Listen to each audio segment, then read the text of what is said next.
Mike O'Hearn, completely natural. The biggest natty daddy. He's looked the same since the 80s. He's looked the same for 40 years. There's a video recently. Oh, a little trivia question for you guys. Who's our background right now if you're watching the video? You got his forehead and his chest. Do. Correct. Baby, it's Chris don't Bumstead. hurt me. Correct. It's Courtney False. King. It's a mashup of Hadi Rambod and Hadi Chupin. Both hotties. Yeah, no, it's Michael Hearn. Michael Tren. There's a video recently, RP, I think it's Renaissance Performance or something like that. He's like a endocrinologist or sports. I don't really know too much about the guy who runs the YouTube channel, or at least is the voice of it and the face of it. But he does videos about like training and I think supplementation, and talks about like steroids and stuff like that here and there. But I would say, like, with him, he's pretty knowledgeable, I would say, and he has plenty of credentials to back up what he has to say.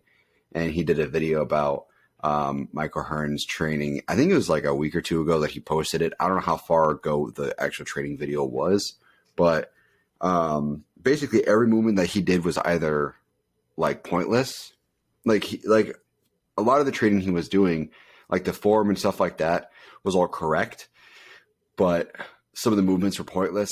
And then also just the way he explained it was completely wrong, you know?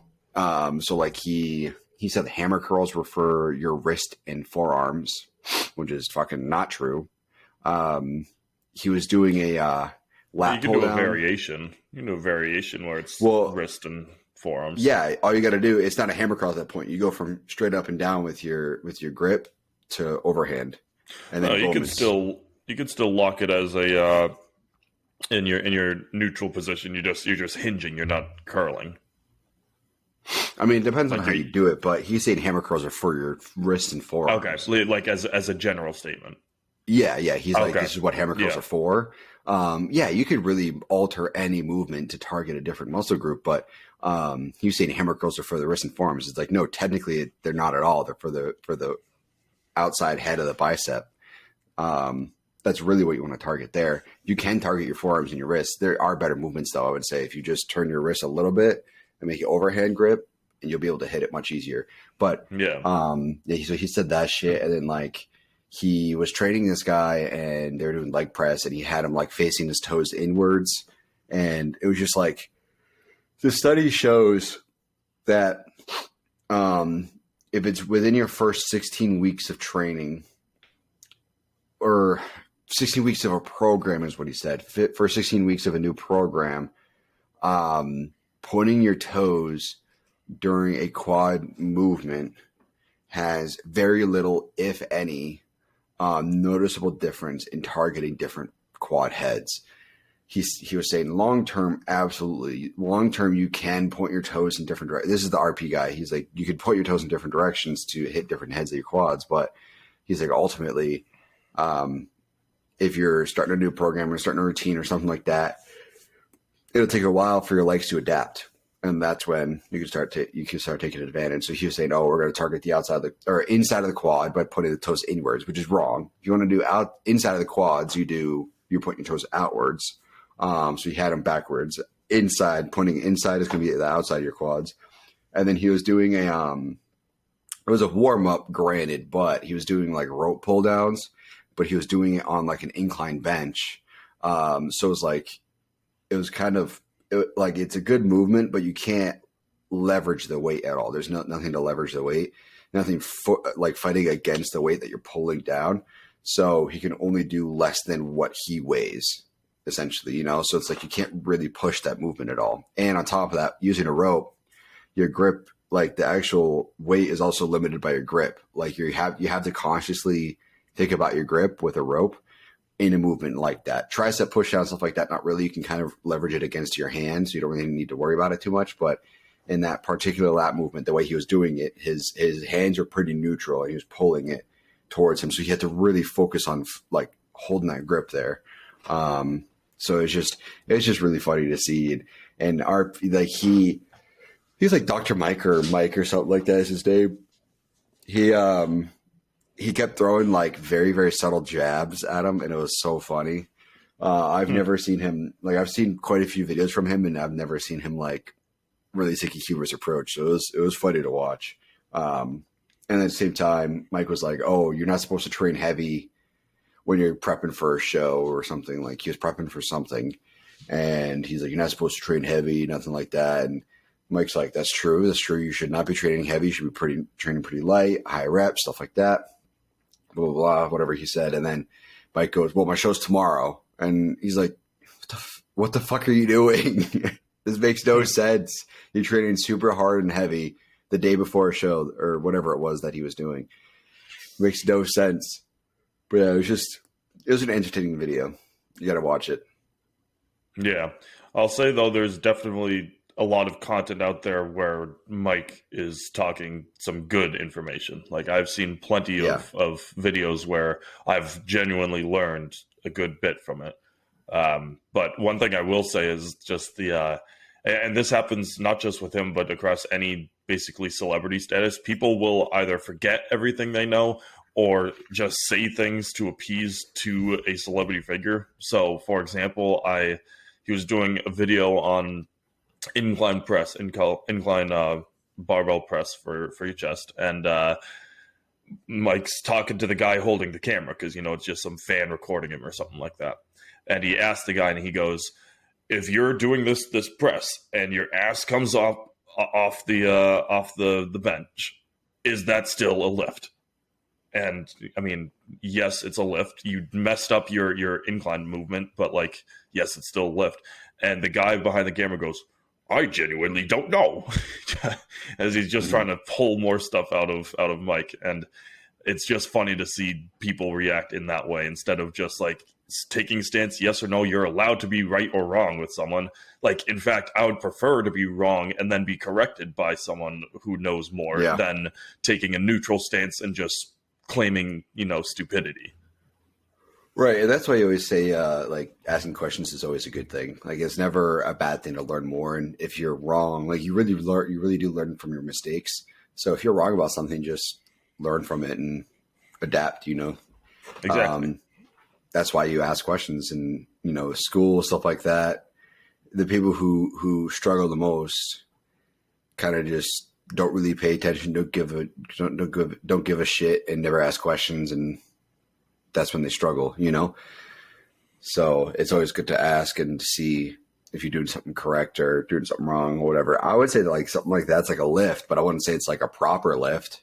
Correct. And that's what he said in his explanation. He's like, you messed up what you were trying to target. It's still, by technicality, a lift. You're still lifting something, but it's not the incline press anymore. Yeah. And I mean, that ends up happening a lot, especially machinery. People end up arching their back like crazy. And by the time you actually like really look at what you're doing, if you arch your back in a machine, like let's say like an incline press and you're arching your back, by the time you're like done your set, you're arching your back so much it's basically a flat bench machine at that point. I see it all the time. And I also see like, so one of the things that Mike talked about in that video was when you're stretching at the bottom of a chest press, my chest is so sore. When you're stretching at the bottom of a chest press and like the bar is like touching your chest, that's when you actually get like a disproportionate amount of hypertrophy and muscle gain. So you say when you're doing a chest press, like Mike was benching incline bench 4 plates. And I've seen that. Yeah, Mike was like, now Michael Hearn, the RP guy, was like, dude, he's like, regardless of what people say or think about Michael Hearn, like 4 plates and incline bench is fucking sick. 4 plates for a regular bench is sick. Now make that incline absurd. I mean, he does that in the video, and he's like slow controlled. I mean, it's not like, when like someone's going for like an immature PR where you real quick down and then you struggle and push it up. He's just like if from a casual bystander, it's casual. Yeah, for sure. And he, I mean, he's been training for so long. He's got super, super thick, dense muscles. Mm-hmm. So like, even if you stop training, it'll take a year for that shit to go away. I mean, probably years, to be honest, because it's just so dense and it's so mature and it's been there for so long. And that's what dense muscle will give you. It's going to give you godly strength over time. You know, eventually at one point he was like, oh, I hit a PR for a place. Then eventually you got a few, and then eventually become 8 or 9. And then it's all of a sudden like your mid set or whatever. But incline, I also think that like people really discredit incline for being like they play down or they play up how heavy it is. Like for me, my incline is as good, if not better than my flat bench. And that's because that's what I focus on the most, you know? So a lot of times people end up focusing on mid pec more than upper chest. So that's why they think incline is heavier, but it just depends on how you focus on it. You know, being in men's physique, being, you know, focusing on shows and competing, upper chest is much more of a focus. So therefore my upper chest ends up being stronger.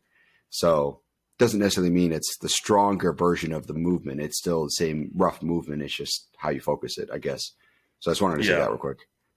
I agree with that now that I think about it, because my shoulders are my strongest, and because not that you target shoulders on incline, but it's more leveraged in that position in incline. It's still a chest move and you still focus it that way, but you know, you're going for the upper part.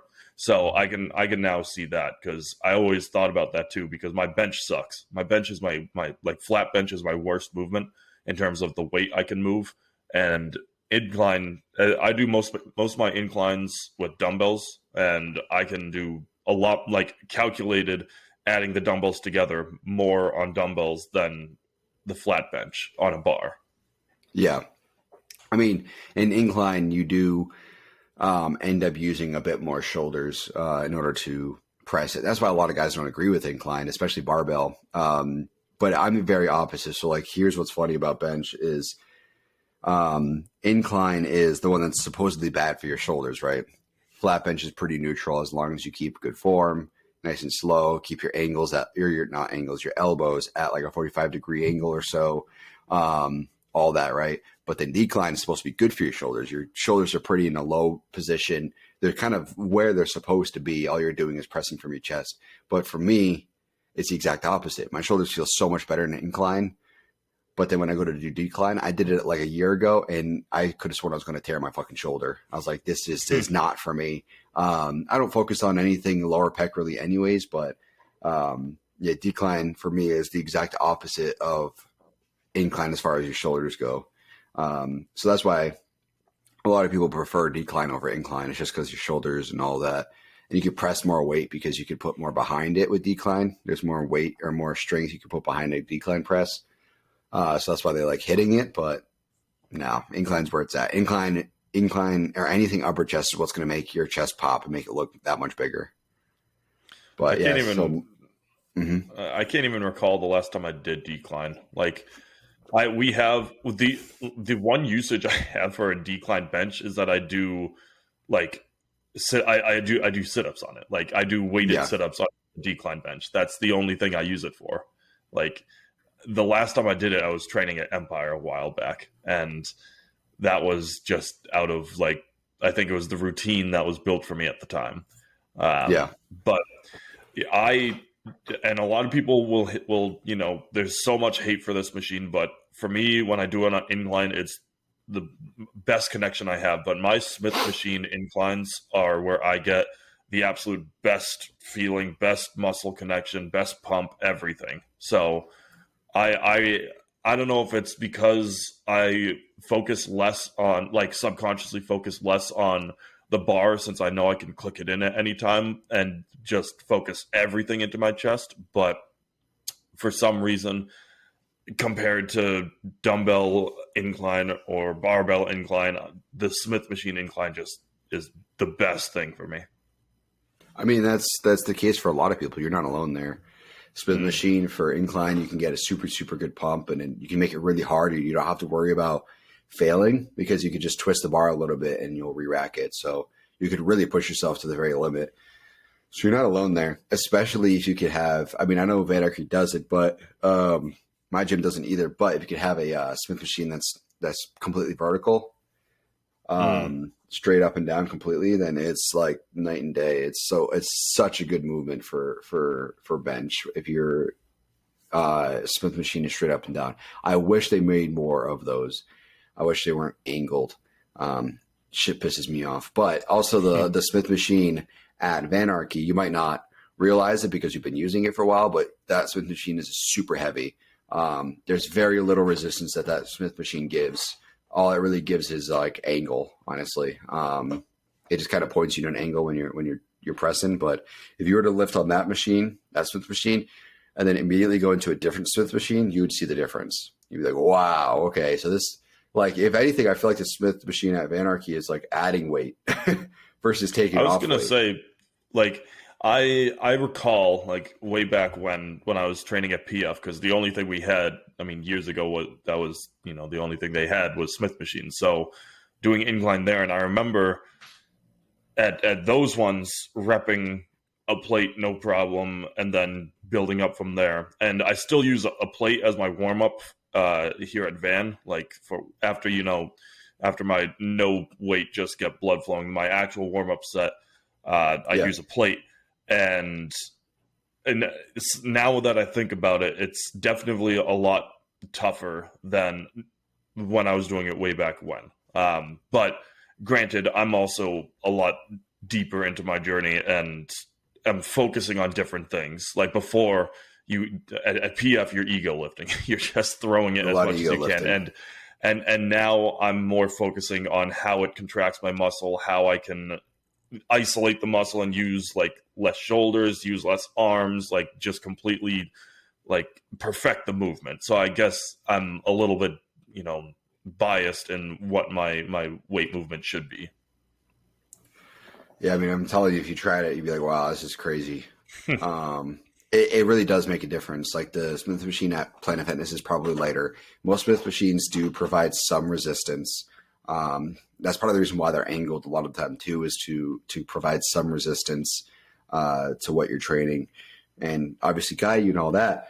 But the one at Vanarchy, there's like almost no assistance at all. And the grip, the actual peaks on the bar, I don't even know what to call it. They're also pretty sharp as well. You can fuck up your hand from that Smith machine. Like the grooves in the bar? Yeah.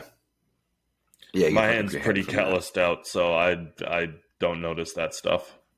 Yeah, I got to get mine like calloused back again because like yesterday's back day, quite a few of the pieces of equipment that I was using had like pretty hard grips. Like even the I'll show you in a bit, but even the like I use these hand attachments for lower back or like lower lat pull downs on the machine, and like that one doesn't have any like rubberized grip around it. You know, you'd use it for like you know, one arm rows or whatever, you know what I mean? Like there's like plastic handles you'd use on a cable machine.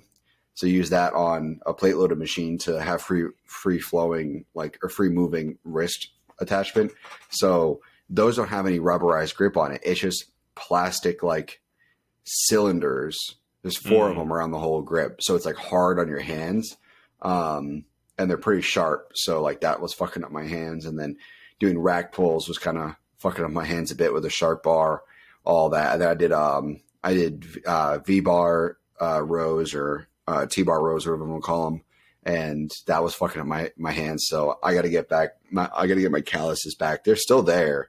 They're just not as hard as they used to be, especially at Vanarchy. Vanarchy's equipment will fuck you up, which is awesome. I loved it there. But calluses were insane. But well, one thing that I noticed from that from training is that ever since I went to Van, I stopped bringing in a gym bag. I just walk in with whatever I'm like, my shoes, sweatshirt. Like I don't bring in anything. I don't even bring water anymore. Like I just walk in and train. And that means I'm not bringing in any lifting straps. I'm not bringing any wrist wraps, anything. And I still train heavy, but on, let's say, deadlifts or rack pulls or even dumbbell rows, if I was trying to go super heavy, like I'm not going to the extreme of the weight anymore, because one thing that I've always lacked in is forearms, and forearms is basically just your grip strength too. So I'm prioritizing making sure I'm building up my grip now.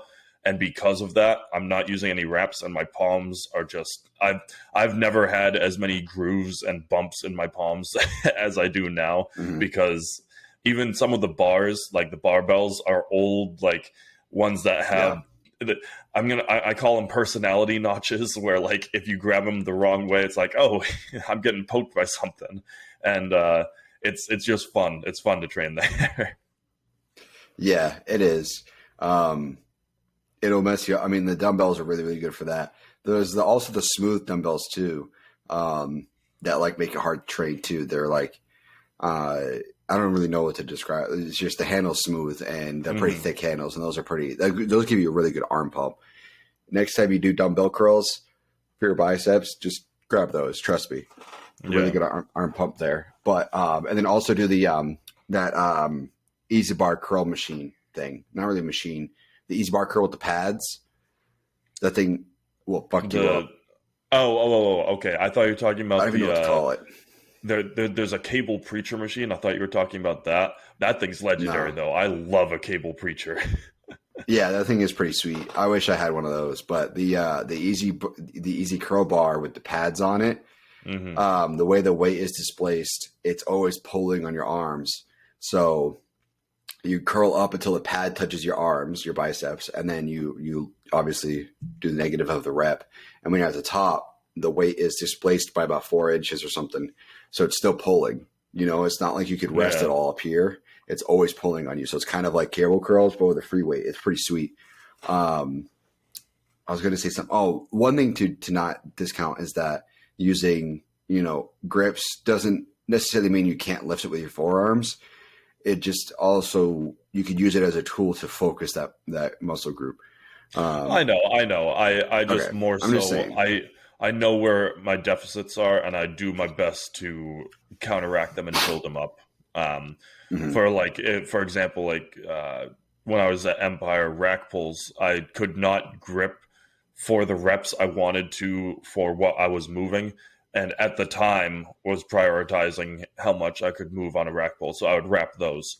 The one thing I will wrap, and I'll make sure I have, lifting straps with me for that, is straight leg deadlifts, because that's the one movement I like. Hamstrings is such a, it's a muscle that a lot of people don't put the time and effort into that they should. And I'm cognizant of that. So I know that on my hamstring movements, I take them super seriously. And straight leg deadlifts, I'm stretching the muscles so deeply and for so long, and I'm taking so long on my reps, that if I even just a plate, like one plate on each side, I can't hold that for as long as I want to train my hamstrings. So that's the one movement that I'll still strap up for. Yeah, I mean, anything you're going to be using your grip for a while, you should be using wrist straps. I mean, I used them yesterday for rack pulls, and then also for T-bar rows, just so that I don't think about my grip at all. But that's the only time I did it. And then chest and bicep day, I don't use them at all. I use them on leg day for Romanian deadlifts, but that's it there. And then I think that's actually it. Now I think about it, I only use them a few times a week, really. And it's mainly just to focus that muscle group instead of focusing on my forearms. I mean, I think I got decent enough forearms to really not have to worry about them, looks wise, strength wise. You can never have strong enough forearms, but I don't really think I need to work on that. There is one man who doesn't need any more strength in his forearms. Ramon's forearms are it's dude. Boom. It's ridiculous. When he was that video, it really puts into perspective how big his forearms are. Because you see a lot of big arms and chest and back and shit in these guys, right? It's not surprising. It's all fucking huge. But it really put in perspective because, we only see photos and videos. You can't really even tell how big these guys are. But when we saw that video, that girl massaging his forearm, and she could put both of her hands like this across his fucking forearm. I'm like, what the fuck? His forearms are bigger than most dudes' arms. Yeah, absurd. I had to watch it a couple times. I'm like, is she tiny or is he just that big? And I think she probably was a small chick, but then he was also just that. His forearms are just huge too. So it's a combination of the two. But yeah, that blew my mind, dude. I had no idea. That was absurd. But when you just see him just in the gym, like his forearms like really like pull away from his actual arms. Like it's actually like it's crazy to see it, but it is kind of a hindrance to his physique. Like it is a negative trait of his physique, which is wild because his arms are massive too. Like yeah, it's not his like arms he's in general just, are like his strength. Yeah, it's not like he's, you know, like a Popeye, you know, like he's got like proportionate arms to any bodybuilder on stage. It's just his forearms are like, oh, you thought the bicep was cute? Pow.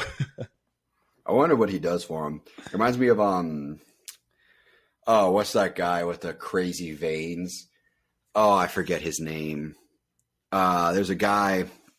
He was a pro bodybuilder, I'm pretty sure, and he had a couple injuries, and I think that's kind of what made him call it on bodybuilding. But if you asked me any other day, I swear I could have given you his name. But he's got crazy forearms, and he's just always trained forearms really hard, and it's just like his thing is his forearms, and the veins in his shoulders and his arms are fucking ludicrous. It looks like almost like varicose veins. It's crazy. One of his gimmicks is he has a bicep vein that's like as thick as like a pen or like a Sharpie marker, and he pushes down on it on one side and then squeezes the blood out, and you can see it go flat, and then he lets go, and it like the blood rushes back in and it fills back up. Yeah, it's wild looking.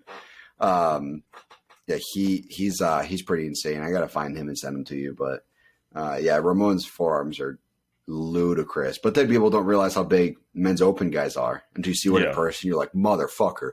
Like, I almost guarantee you, if you're listening to this, and okay, if you've seen men's super heavyweight open or something like that, then you'll know what I'm talking about. But if you don't know if you have, I almost guarantee you haven't. If you're thinking like, oh, I don't know if I've seen a men's open competitor, you haven't. Like a true actual pro, like a pro men's open competitor is like out of this fucking world huge. Like we don't give enough credit to how genetically gifted these guys are until you see them in person and you're like, motherfucker, I've never seen someone like that before in my life. And you know, I still think about that to this day from that seminar with Steve Weinberger. Like those two guys stepped on stage. I'm like, what the fuck am I looking at? Like I swore I could have seen men's open guys up until that point. And I was like, dude, everybody I've seen is tiny in comparison to these guys. It's ridiculous. And those guys at the seminar weren't even pros, right? They were amateur. No, open they're pros. Bodybuilding. Oh. I was going to say, not Olympia level. Even amateur open. Not that there's many of them, because like at all the shows you've been to, there's not even that many, you know, divisions, if even a classification for men's open at that, you know, level. There is, but it's mostly classic physique now.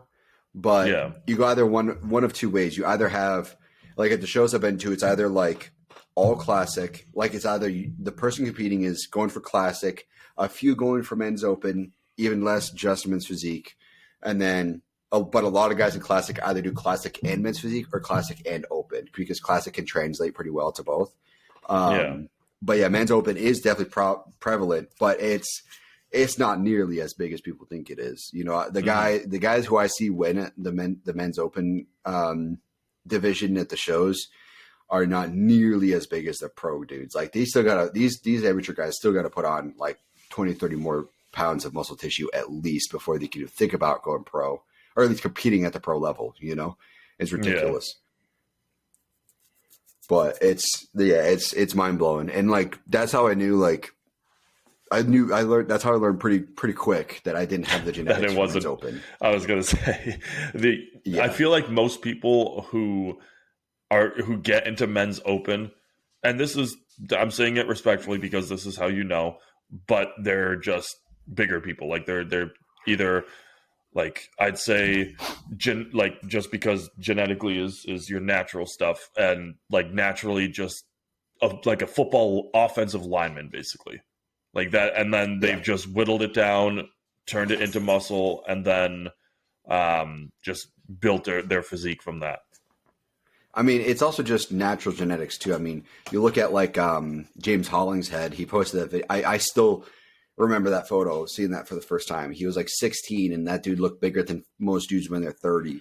Like, that's how you know you're supposed to be at that level, because you just put on muscle like fucking crazy. It's just your genetics. And a lot of these guys too also don't put on a ton of fat either. They, you know, they're, by the time they're 20, they're massive. You know, a lot of time, we talked about it before, where a lot of the time guys who are competing, you know, there's different ages where you kind of peak and your physique kind of fills out. Whether that's like earlier, like Chris Bumstead's kind of earlier, you know, he's not going to be competing probably much into his 30s at all. It's all 20s for him. But then you'll have guys who are competing in their pros, like Ronnie Coleman was competing in his, you know, at the Olympia and really at the pro level, like starting in his 30s, you know? So like you have these different guys who peak, but at the same time, like the difference here is men's physique and classic physique, you can still catch up even if you're older. You know, I know guys who really started like focusing on bodybuilding at like 28, 29, and then they got huge by like early to mid 30s, and then now they're competing pro. But then men's open is a different world. You have to just be able to be huge just naturally. Like these guys will get pretty, they're pretty muscular and they don't even train. Like that's just how it is. And they don't realize it.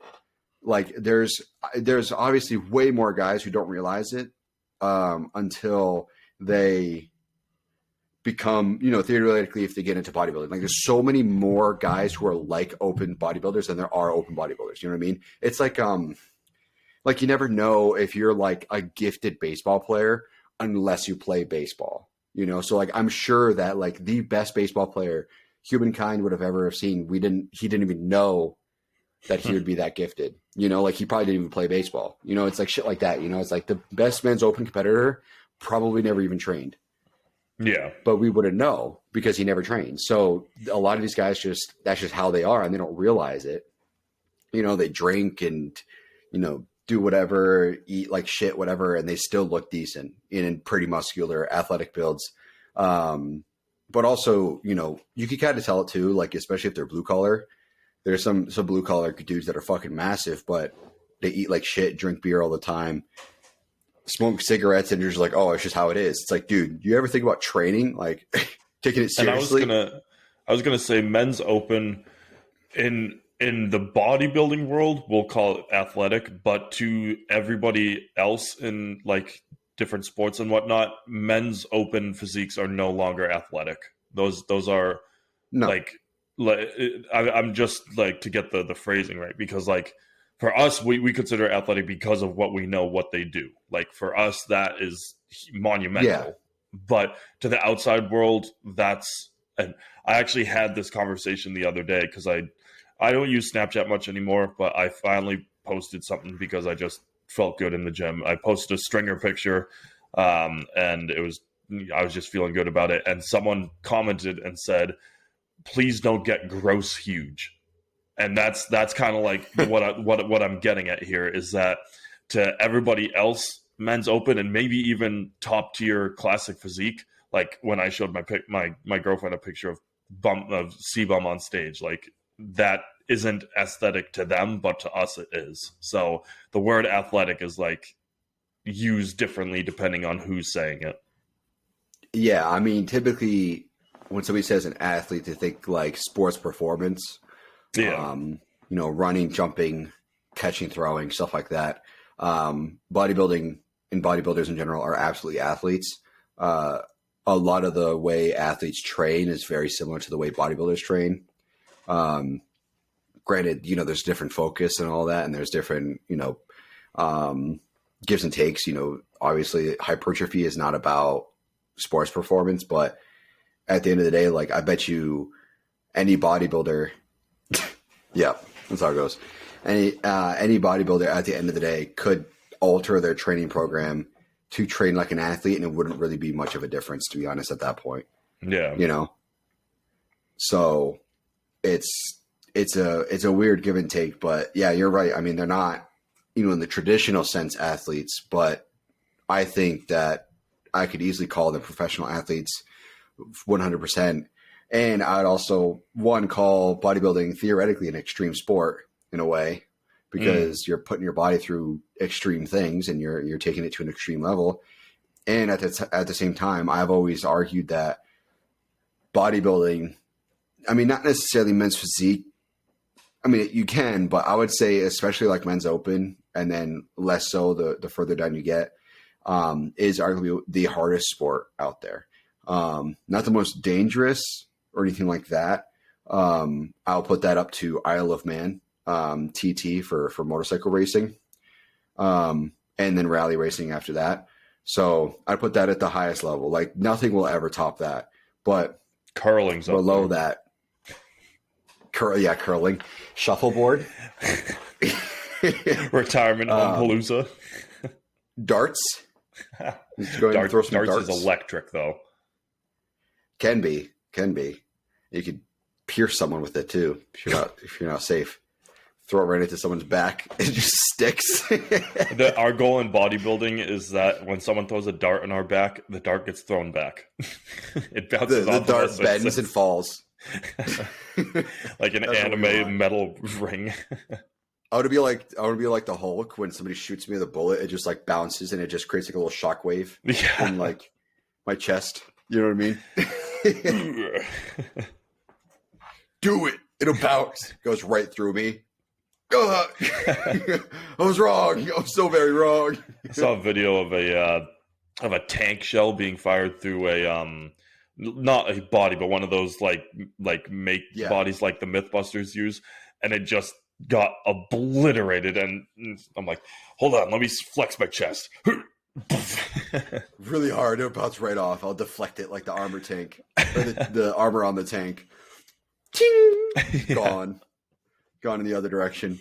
But yeah, I would say bodybuilding is like one of arguably the hardest, just because you eat, sleep, and breathe it. Literally, you have to live it 24/7. You can't.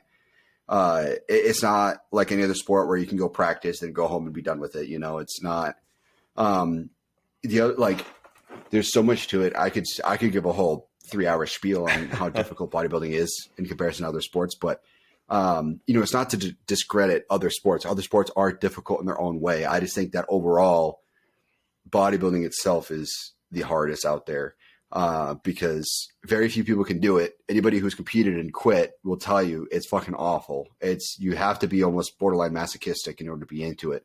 I'm not masochistic at all, but I do love challenging myself and pushing myself to its limits. Yeah, exactly. I'm super, super competitive, and you have to be in bodybuilding. It's not a team sport. It's all up to you. Your coach can tell you what to eat, tell you what to train, stuff like that, but it's up to you to execute it, and it's up to you alone. So, it's only you and your mind. It's not a team. You can't be just one cog in the machine, and you're the entire machine. So, it's very, very difficult. And you, like I said, you live it constantly. You can't just go train and go home and be done with it. You're always living it, and it just becomes part of your life. It becomes part of your lifestyle. It's similar in that sense to like if you're a professional athlete, like David Beckham, which is a phenomenal. David Beckham's documentary is phenomenal. If you guys haven't watched it, I think it's on Netflix. Amazing documentary. Probably one of my favorites I've ever seen. It's amazing, but he still plays soccer. Or well, for him, football, but soccer all the time, And we're back. Sorry, guys. I don't know why. If it cuts out, it's just because of some sort of network issue. I don't know why it does this sometimes. Last time it was completely fine. So, yeah, not sure what the issue is. Anyways, where was I? Bodybuilding is difficult. Yeah. David Beckham. So, yeah. So David Beckham will always play soccer, right? It's just part of who he is. He's played it for so long. He's played it so constantly. It's just something that is part of who he is. Same in bodybuilding, or anybody who's trained for a very long time in the gym. You're just always going to do it. It's just part of who you are. When I'm done focusing on bodybuilding, I'll probably do like 2 on, 1 off, 2 on, 2 off or something, so that way I'm like training like Monday, Tuesday, Thursday, Friday or something like that. And then off on the weekends. That's probably like my plan. I think anything more, especially when being off shit, I could tell you like my body can't handle the recovery. I'm sore all the time. So doing something like that would give me enough rest time, and then also be able to help me focus on my actual life at the same time too. So I think that'd be perfect for me, but I'll always be training. I'll never not be training. I'll train until my body literally can't do it anymore. You know, if my legs decide to go, or arms, whatever it is, my elbows, whatever decides to go, or if I need to get surgery on shit, whatever, that's the only time I'll stop training. And you can even find workarounds. Like when I had my hand in a cast, just hooking it into the hard part of the cast and just doing push movements. Yeah. You just train the left side. Yeah, that Dude, that video is so funny. Yeah. That video is so funny. Hey, I saw it before you sent it to me, and I didn't make a connection. I just thought, I was like, oh, that's kind of funny. But then you sent it, and I was like, dude, that's kind of like with your hand. Hey, man, what do you so for reference, it's a video, and it's like that one friend who always has the weird splits. Hey, man, what are you training today? Left. He just does the left side. Only left. Just the left side. And it left, pans, right, left, right. It pans over to him on a leg extension, and he's just doing leg extension while flexing. It's so dumb. I love it. But yeah, no, that made me laugh, and I forgot it was your hand. It was your hand. I thought it was your ankle, but it was your hand. Well, my ankles really were messed up too. Everything got messed up this past summer. Yes, which is true. With that in mind, like, have you adjusted what your plans are for this year, with the new year or anything like that? Or like, because of your injuries last year, like, what's your plan? Like, what are you going to do differently this year to avoid those injuries and all that, you know? Dude, I'm going to freak the fuck out.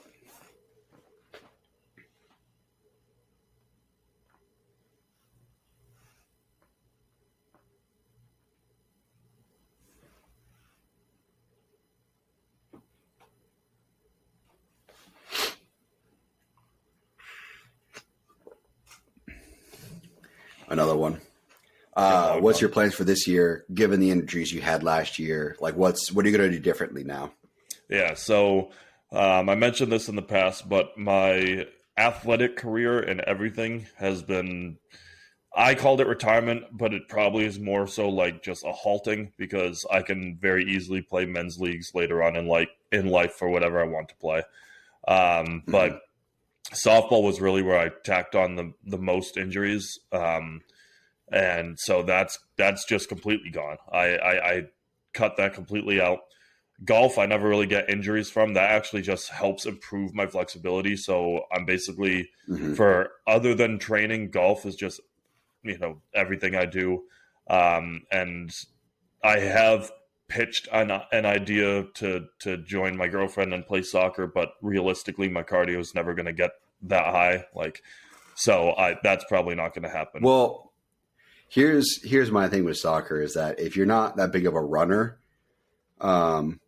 or like you can't run that long, just don't play mid. I would say play either offense or, this is also like if we're talking about a team that is able to have like a 3-2-3, setup, or like a 4-1-3, whatever it is. That way you're not just on mid. You could also be goalie. That was one of my favorite positions, was goalie too. And that doesn't require a lot of running. Yeah, you should run so you can get comfortable, because you will be jogging back and forth, but it's not nearly like mid. The midfield players in soccer just constantly run. So as long as you're not there, you should be fine. Well, yeah, and all through my years of playing, I've been a forward, so that's just what I would do. But that also depends on my ankle health come season start, because that's all on ankle. But yeah, so my ankles are messed, my knees are messed, and my my left hand and my right elbow, my body's messed up. So what my goal now is just, I cut out all athletic things, like sport-wise, and primarily focusing on just packing on as much weight as possible. Because for me, I'm focusing on building up my legs again. And obviously training is one thing. I train my legs twice a week. But adding, the more weight, the heavier you are, the stronger your legs are just going to be as well, because you have to walk around with that weight. If I'm jogging, move around with that weight. So very large people are super strong. Yeah, and actually a really great example of this was Rogan had on, what's the comedian's name? He looks like a little rat, and he's big fat dude with stringy hair, but they were talking about calves. And this dude, this big fat dude, and he shows Rogan his calves. Oh, Stavros. You talking about Stavros? Yeah. And his calves are like okay. just enormous. And so that, like, obviously I'm not going to get to that size, but the goal being I'm kind of moving away from, because more or less year round I have an aesthetic build just because of I'm athletic, I have okay size, but I'm moving away from that to just pack on as much of everything as I can right now. And my goal was in my head, I'm going to hop back on a SARM cycle. I was going to do it for the new year, but financially I had to take a step back just because a lot of, paid for the holidays, girlfriend's birthday, stuff like that. So I'm going to start very soon and just annihilate it for 3 months. So and ideally it was going to be January, February, March. Now it's looking like mid-January to mid-March or mid-April, I guess, to make it the full 3 months.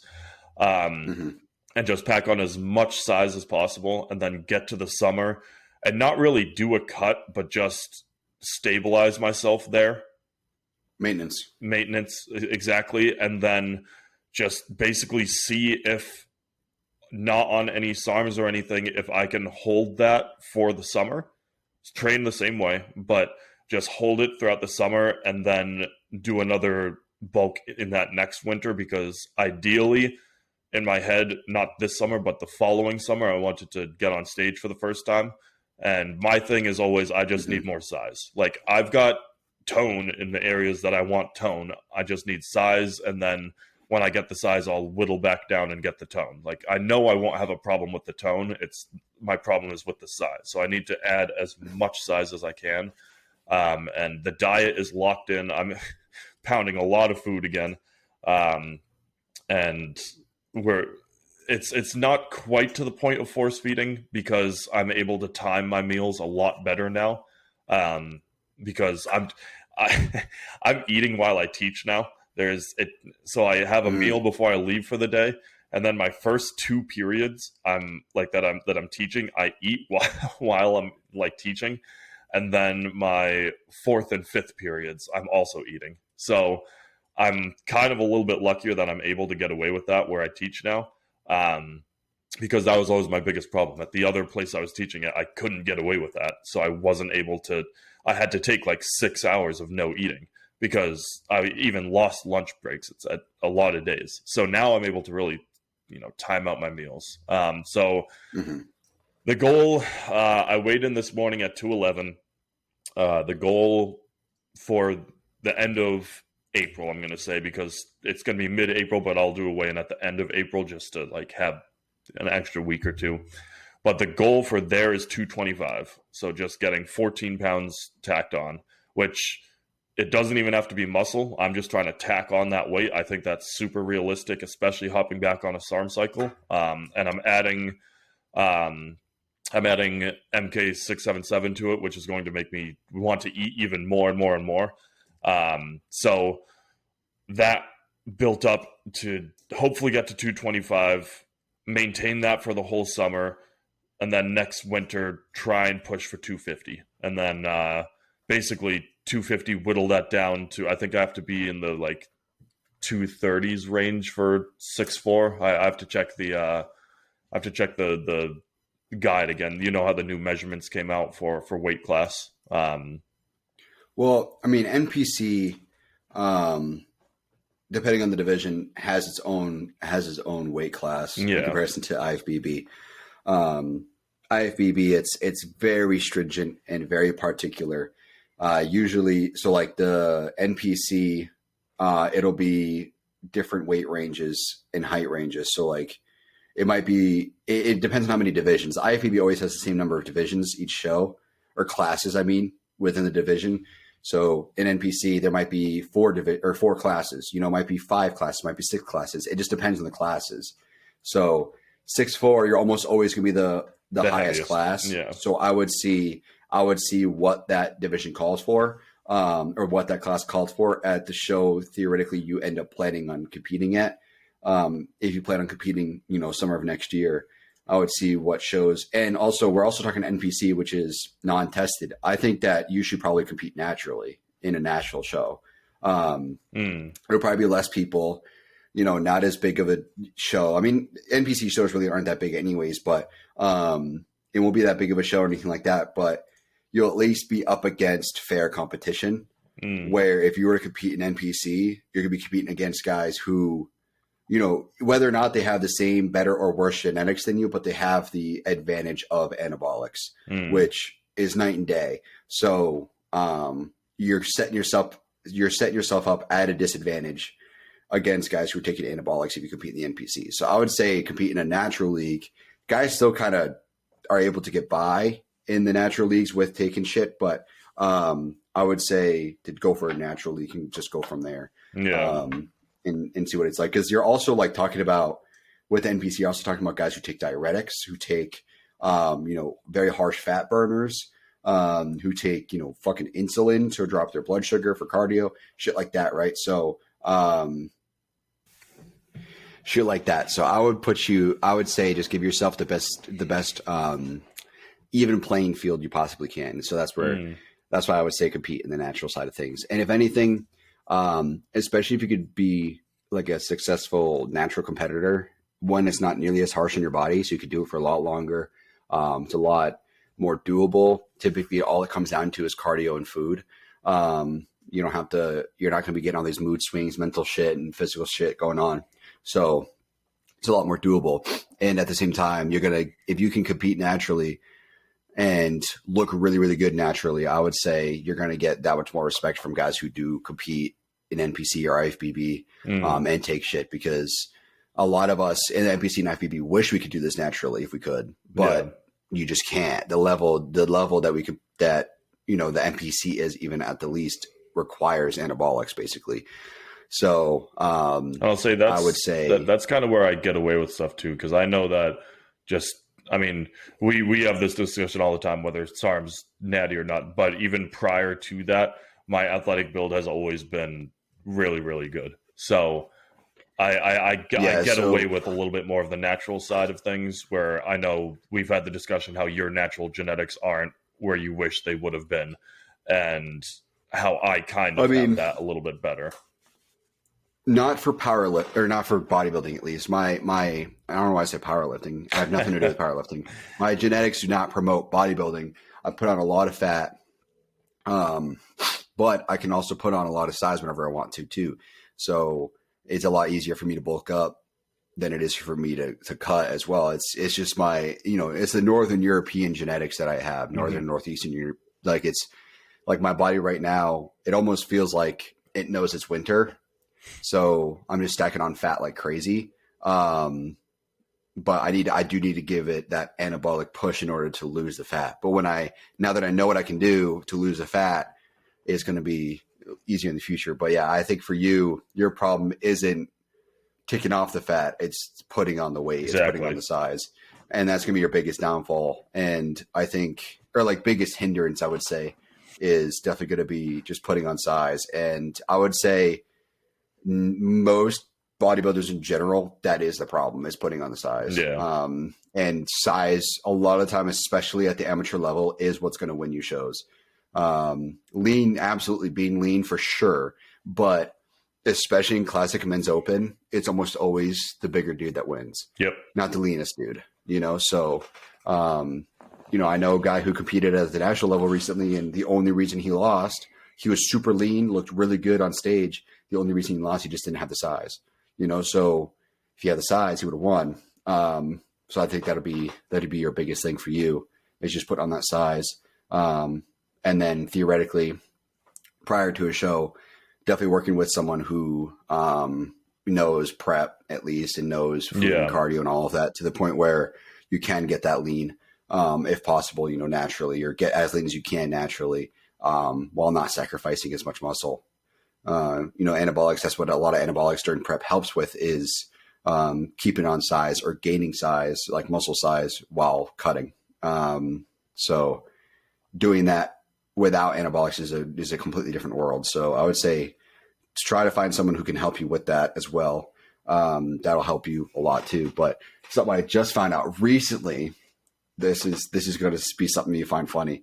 So technically there are steroids that are like by definition a SARM because they are very selective in the tissue that it binds to. So one of them is actually tren. Technically, tren is a steroidal SARM. So that's what the term is, steroidal SARM. So it's a steroidal selective androgen receptor modulator. So it's very selective with tissue. That's what tren is developed for, was literally just building muscle tissue.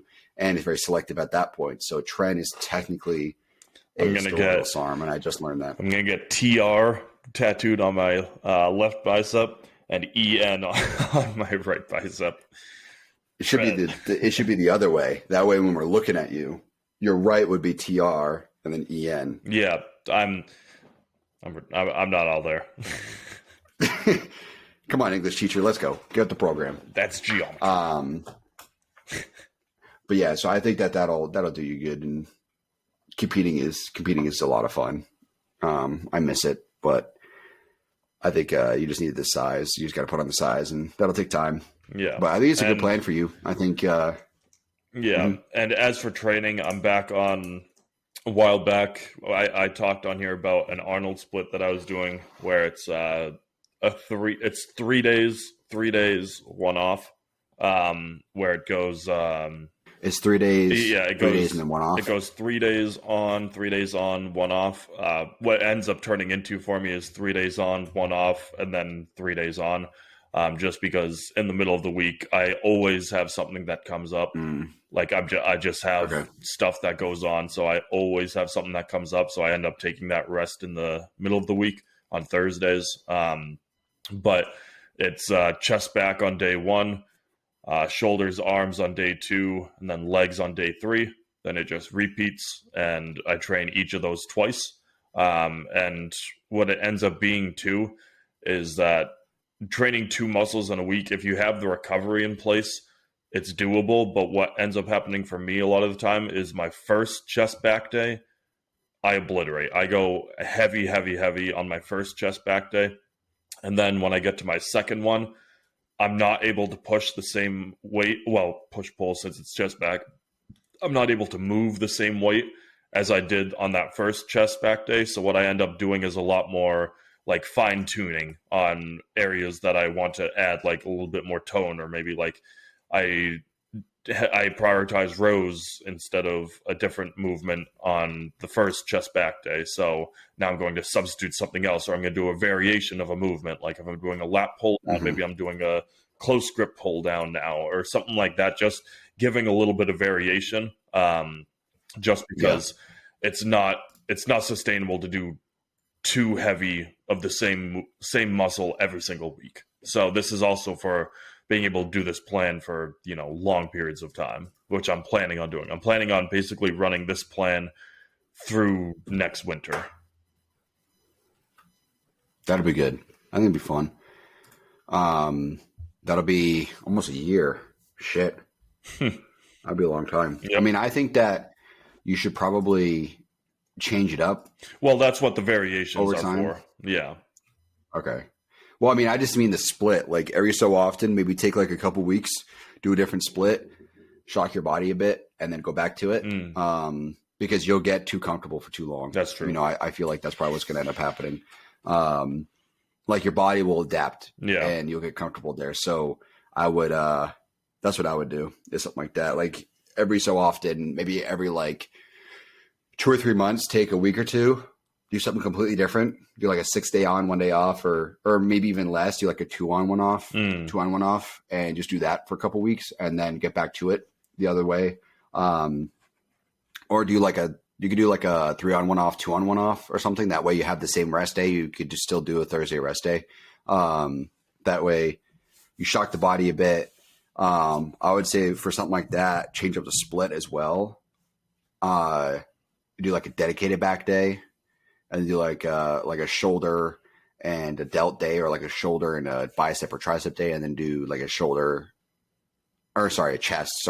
and like shoulder day, or like a chest and bi or tri day, and then do like a shoulder day, whatever, the opposite of what we did there. That'll shock it a bit, and then you can get right back to the Arnold split that you had going on there. Yep. I know plenty of guys who change up their split every 2 weeks. You know, they'll go 2 weeks on one thing, 2 weeks back. You know, they go back and forth between like 2 different programs. They might have like, you know, more selective group. Like what I'm bulking again, next time I actually like do like a full push, it'll be, you know, 6 on, 1 off like I'm used to. So that'll be, you know, chest day, arm day, delt day, back day, leg day, whatever I feel like doing for the split. But then like, you know, you could do something like that. These guys would do something like that. And then they'll do like one where it's like combined. It'll be like chest, tries, back buys, shoulders, legs, and doing that again, you know, in the same week, same 6-day split. And then do that for 2 weeks, you know. That's what I've seen a lot of guys do too. So they're constantly kind of changing things up. But I think that you should probably change it up at least every couple months for a week or something. Yeah. Just to make sure that your body's not too adapted to it. That's why like I changed my routine recently too. It's still 2 on, 1 off, 2 on, 1 off, but it's not, which we can go over another day. I got to screenshot it and all that. But, and I also got to see if this even works for me, this split. Basically what I'm doing now is chest tries, chest buys, usually like 1 or 2 movements in abs, then legs, and then rest. And then it's shoulders, tries, abs, then a back day, then rest. So now I have a dedicated back day, and my back day isn't close to my leg day. It was chest buys, back tries, rest, legs, and then a shoulder day with a touch up on arms. But now I was thinking about it more methodically, and I was like, it'd be better if I spread out the legs and back more for better recovery, because I really need to focus on recovery because I recover like shit now. So spread out the legs and back more. And then also because back is such a big muscle group, I'm going to have that dedicated, because it makes more sense to put like tries with shoulders, because shoulders are a smaller muscle group than back is by a long shot. So it would make sense recovery wise to put tries with shoulders rather than tries with back, and having like a mostly delt day. So that's what I'm doing now. And I'm also making sure that like I'm not hit, because like when you hit chest, you also kind of hit shoulders and tries a little bit too, right? So I'm hitting chest and buys because those are anterior muscle groups. While one is resting, I can hit the other. But then it's enough recovery for whatever my shoulders and triceps activated for the following shoulder and tri day to be like fully rested and ready to go. Yeah. So like that's kind of how I did the split. And then I'm also, I'll show you the movements. Once I go through this full routine, make sure it works for me. But I also did it so that every single movement, I have at least one warm up, which is like 14 plus reps. That's super light, just kind of warming up, like actual genuine warm up. Like it's not difficult. I stop at 20 at most. Sometimes I'll stop at 14, just depending on if it's like a compound movement or something. And then I'll have like, if it's 1 or 2 warm ups, after those warm ups, I'll have like a semi working set, which is, it's heavy. I probably like stop right about like 1 or 2 reps from failure. So I'm like, all right, I should probably call it at 12 or something, because I could maybe make it to 14, but 12 is pretty good. And then I'll have like a full blown like failure set where I go until the very end, usually like 8 to 10. And then I'll do a drop set depending on the movement. And that'll be exactly half of what my failure set was. So if my failure set was 100, I'll do a drop set of 50. And that's how I've been doing a lot of my movements. And like my chest is so fucking sore right now. My back is sore from yesterday too. So it's like both like pushing and pulling is sore right now. It's fucking awful. And chest I hit 2 days ago and I'm still fucking dying. So that's my new like idea. And I mentioned it to you, but I did have like for a while mindset. I'm like, I'm not really going to focus. Like I didn't want to log my weight too much or anything like that, because I'm like, it doesn't matter. It's like my genetics is so shit. It don't matter. I'm not going to make any gains. But I was like, you know what? That's not my mindset for most of the time I've been training. My mindset was, how hard can I push it? Can I build this? Like I wanted to improve myself. So why not also do that? Because like all I'm going to do by not pushing myself is only making it harder for myself later. I'm postponing the effort, right? So if I could put in the effort now, it's going to be easier later when I am actually in a push phase in order to build the muscle back up and lose the fat, rather than it'd be easier then if I push it now too, versus taking it easy now and then pushing extra hard then. Yeah. And it's better for you. It's also going to be better for me in general to push it now and then not have to push it as hard then to make up for my lack of effort now. But I did say in my Snapchat story yesterday, I'm not sure if you listened to it or not, but basically I'm at this point, I'm really happy that I'm not in a position where like I need to be on shit 24/7. And now that I know what I know, I'm totally fine with coming off shit to have everything go back to normal, because the more I learn about fertility, the more I realize how sensitive it is.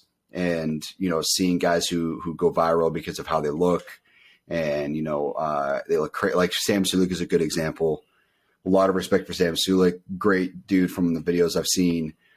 Seems really down to earth, always smiling, all that shit, right? Dude has a great physique. You know, he's got some time to put on the mature physique and proportions and all of that. But at the end of the day, if he does this for another couple of years, he probably won't have kids. Yeah. And like, that's where I'm like, all right, I'm okay not doing that, because I want to have kids and I want to have my own kids. You know, I don't want to have to adopt because I'm sterile, because I decided to get huge for whatever reason, you know? So I'm totally fine with, you know, coming off for a few months so I can properly get back to fertility. And at the end of the day, you know, your kid's going to last the rest of your life. Hopefully, you know, you don't, obviously, you know, something bad could happen, but hopefully your kid's going to last the rest of your life. And these few months that I'm off shit is going to be a blip. I'm going to forget about it. You know, I'm going to forget what it was like. It's going to feel like nothing. So it sucks in the moment, but later on, I'm going to be so glad that I did once we actually pop out that baby and I'll be able to hold my kid in my arms. It's all going to be worth it. So that's my mindset now. And I also don't want to, like, this is the other thing too that I saw recently was like, ask yourself, why am I not doing this? Like, and your answer is probably going to be fucking dumb. Like, it's like, oh, why am I not eating properly? Oh, because I don't like the taste. That's fucking stupid. Like, if you really think about it, it's like, oh, why are you eating that pizza? I don't want to take the time to cook.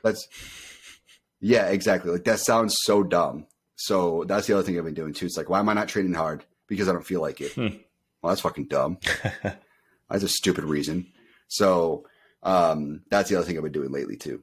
And that's been helping a lot too. But yeah, that's where I'm at with it. So I'll update you guys, everybody listening, next weekend, how my training's been going and what the routine is. We'll go through it, kind of dissect it a bit. The philosophy is there, the mindset is there. It's just executing and seeing if it works for me. Making sure that it does, because I'm very much a believer in drop sets and pyramid sets for myself, at least. I don't do any straight sets, nothing like that. So I'm going to go back to my roots with this training program that I wrote for myself, and kind of just go from there and see what happens. But I'll update you guys next week and see how it's going. Hell yeah. The answer was Mike O'Hearn, everyone, for who's behind us. Yep. Always. Mike O'Hearn is the savior. But cool. Appreciate you guys listening. We'll be back next weekend with another episode. Appreciate you guys listening. We will see you guys later. Train hard, eat big, get frosty. big. Eat big, get big. All right, see you guys. Peace.